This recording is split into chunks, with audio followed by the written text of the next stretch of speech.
Hello, I'm Janardhan Kar, and today I'm going to talk about my larger vision. I was thinking, what should be my vision, larger vision, which is bigger than my own life.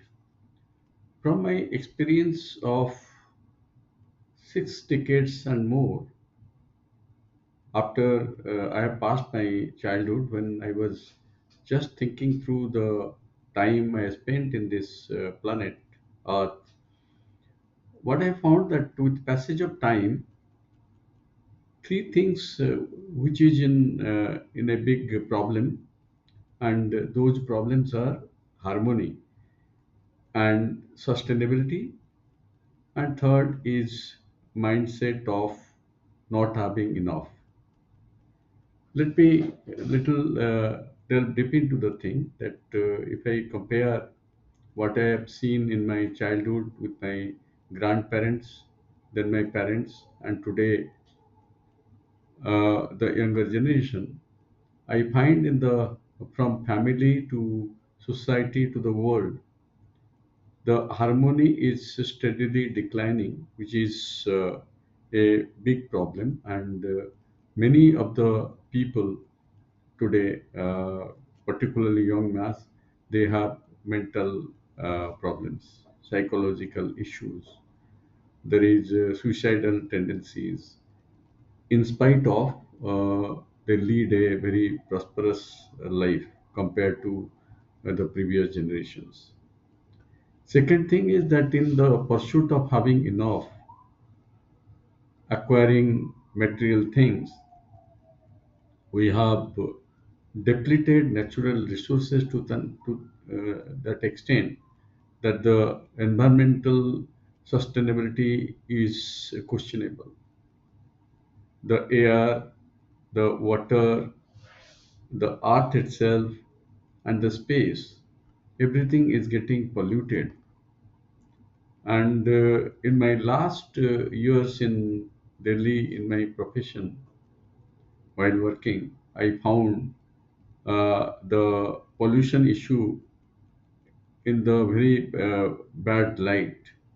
In winter, particularly, the Delhi or the Noida where I was staying, the air was so polluted that it was very difficult to breathe in the morning when I used to walk in the park or run in the park.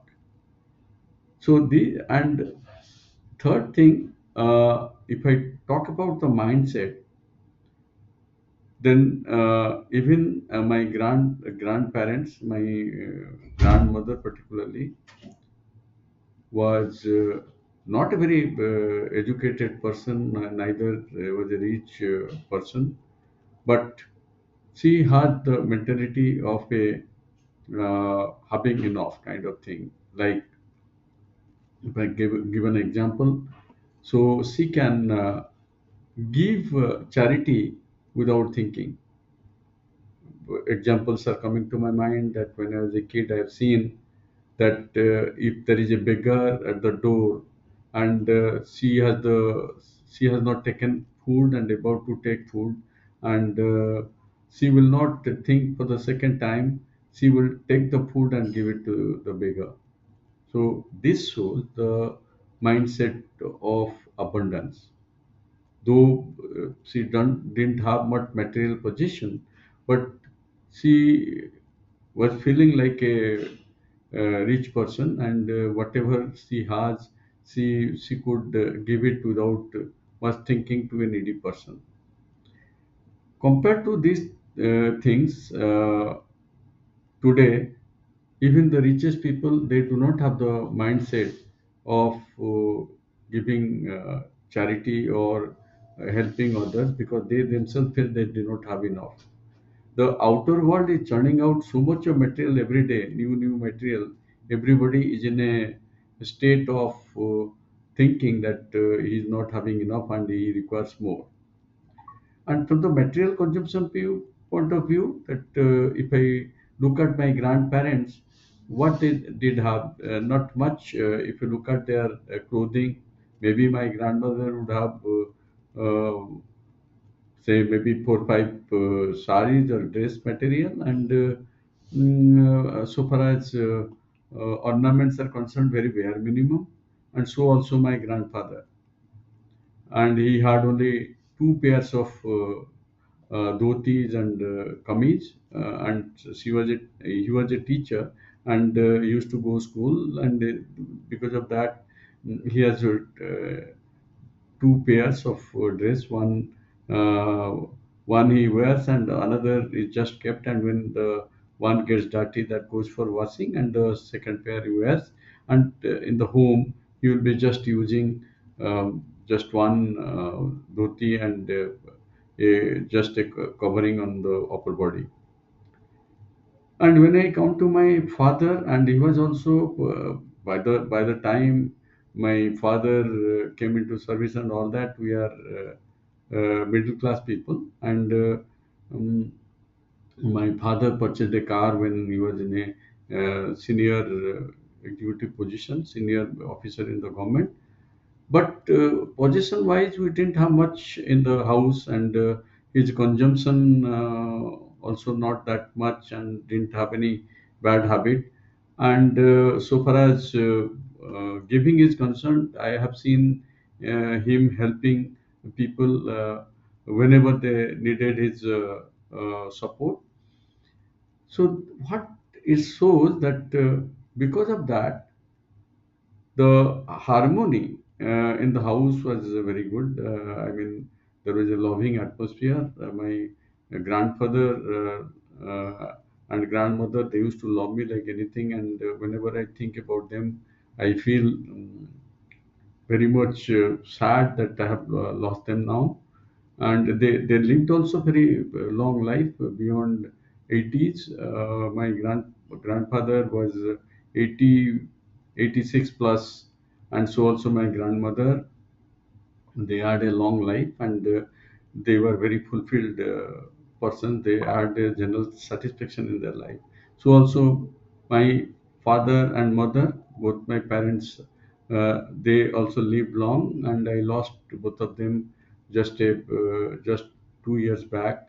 And they were in, my father was in 90s. He was 92 at the time of his death, and my mother was about 88.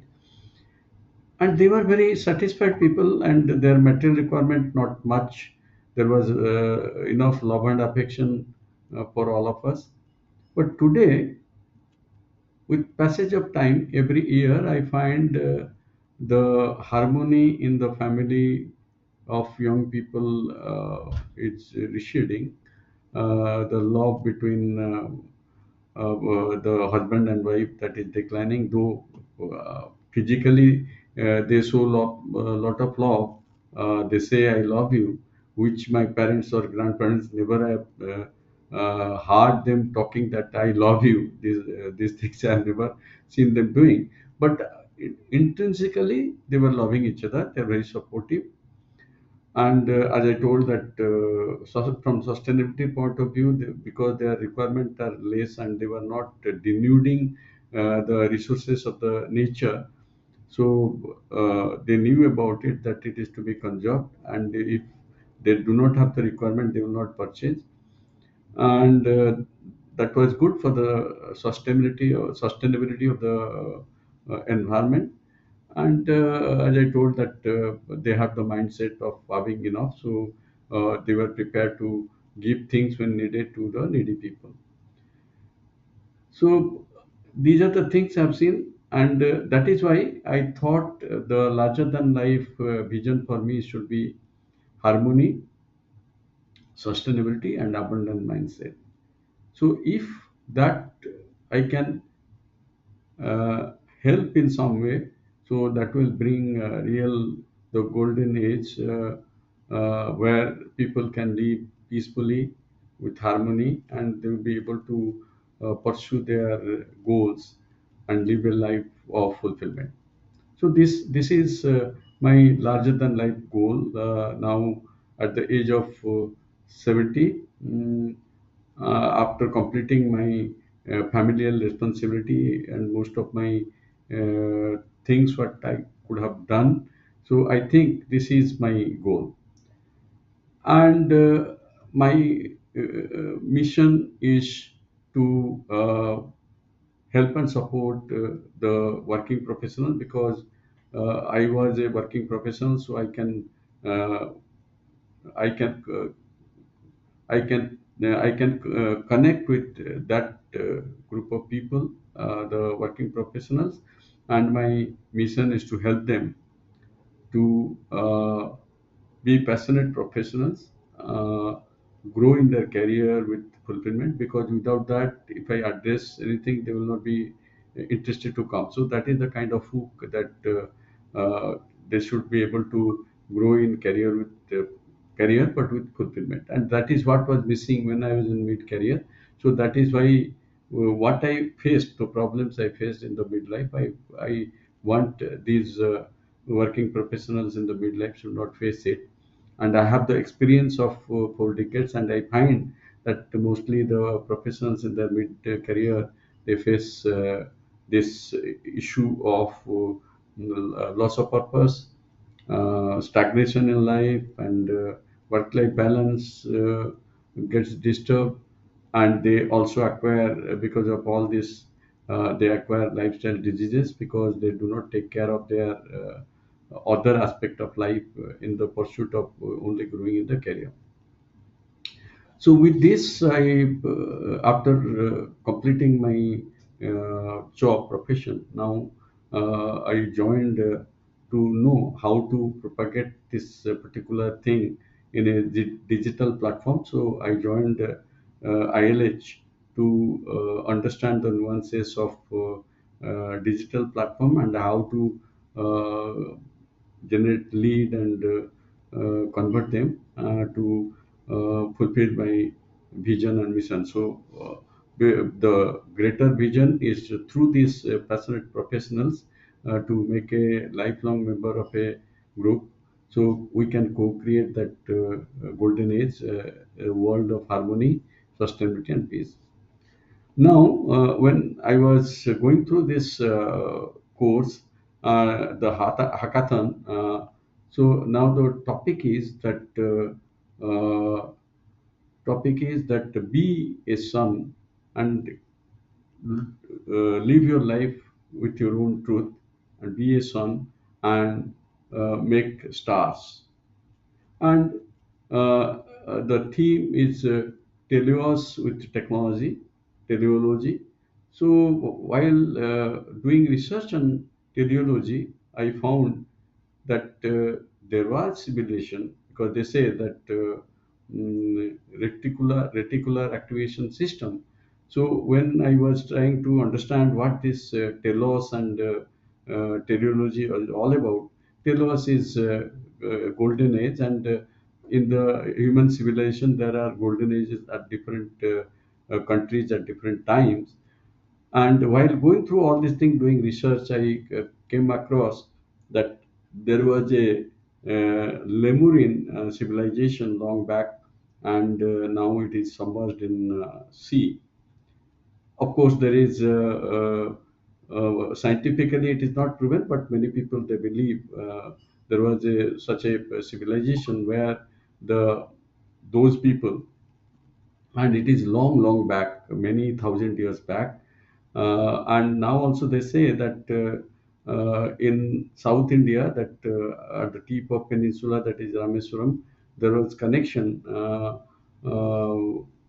tip to the Sri Lanka and other places around, and that is submerged in water, and that they say that it belongs to that Lemurian age or civilization. So, while reading about that, I find that civilization where the people were much more developed than uh, today's civilization or the modern age, in a different way, and their prosperity was they were congruent with nature. So they were not exploiting nature. Today, the outer world has developed, but we are exploited nature to certain extent. The sustainability is a bigger issue. But those people, they had technology, but those technologies are not exploitive technology, but it is in connection or with flow of the nature. So that is possible. So now the question is that slowly that I think now more and more people are becoming conscious of these things. So in last couple of years after this COVID and all that, I find there is a change in attitude, and people are slowly believing that if we want to live, then we have to let live others, and if we want to live, then we have to take care of nature. Then if you have to live, that we have to control our inner world first, before controlling the outer world. And if we do not control our inner world, then the outer world also will not be able to control, because the outer world is not controllable. It is a self adjusting thing. So if we pollute nature, if we make the air quality bad, if we make water polluted, then it will pollute us, because we are what we get inside. And the food, if it is polluted, the water is polluted, if the atmosphere is polluted, if the environment is polluted, then we also will get polluted, because what we are is what we take inside. The food, the water, the thoughts, the environment affects our thought. So if we remain in good company, good thoughts will come to us. If we remain in a bad company, then bad thought will come to us. So I find after going through that for last 2 3 days, I was reading about that Liberian civilization. I was fairly impressed with the kind of thing it was, though how it was long back, we do not know. But principle wise, it really uh, really, I think good about that. And I find my intention or my vision of a harmonious, sustainable, and abundant world is what that Liberian they believe. So what I'm thinking is not new, and it is possible. There was a civilization where people were happy, and they were living with the laws of nature, and they were developed, and they had technology, but they were not exploiting nature. They understood that they are part and parcel of nature, and they were living with principles of nature without exploiting. So with this, I will like that all of us probably have to put our thinking hats on to be aware of what we are doing. Are we really leading a harmonious life? Are we taking care of our inner world? The the the enemies which are within us, are we able to control them? That all those six big enemies, that is anger, the desire, strong desire, hatred, enviousness, all these things which is there inside, it is not outside. So are we able to control it? Are we aware that they are affecting our emotions? Then are we aware that food affects us, and we have to take good food, and we should conserve nature, because the resources are getting depleted, and the more we use without being aware that our consumption, the environment is getting affected. So, and conservation is the real thing we have to do. If we do not require, we should not consume. Then in all our activities, we should be careful that our activities are not damaging the environment to such an extent that it cannot rebuild it. So with this thought today, and my I feel myself that I should be more aware of these things first, and this with this objective, I will like to uh, motivate others to follow this principle. And in my teaching coaching career as a digital career coach, I will like to bring this things to the to my community members, that whatever they do, they should be aware of these things. And before taking into that in their mind, first they have to correct themselves, because everything starts with us, with awareness, our own body, mind, and spirit, controlling our emotions, finding that what we are doing and why we are doing.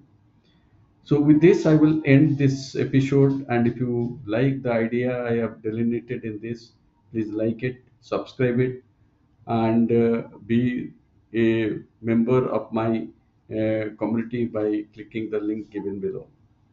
Thank you.